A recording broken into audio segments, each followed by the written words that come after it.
Aku memang sekarang ni baru betul-betul aku cari Tuhan. Bismillahirrahmanirrahim.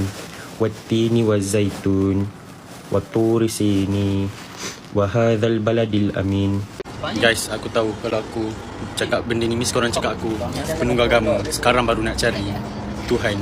Tapi benda sekarang ni, the thing is, aku ada amalkan satu doa ni, like Allahumma inni as'aluka, kau perlu segala rezekiku.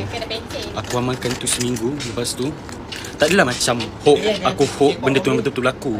Tuhan kan dia ada banyak, dia buat dengan cara dia, macam mana perlu segala rezeki aku. Tapi aku rasa aku punya rezeki tak adalah luas sangat pun, tapi bolehlah. Aku ada saving sendiri, aku start invest. And yes, aku memang sekarang ni baru betul-betul aku cari Tuhan. And aku dah tinggalkan night life aku, memang jauh ke KL. Sekarang aku dah tak duduk KL. So memang aku dah lama tak sentuh-sentuh. Macam korang assume aku ni pemabuk, aku ni itulah, aku ni lah, aku je lah yang masuk neraka.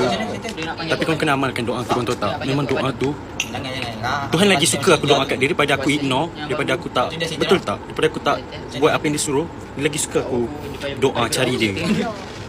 Okay guys, bye.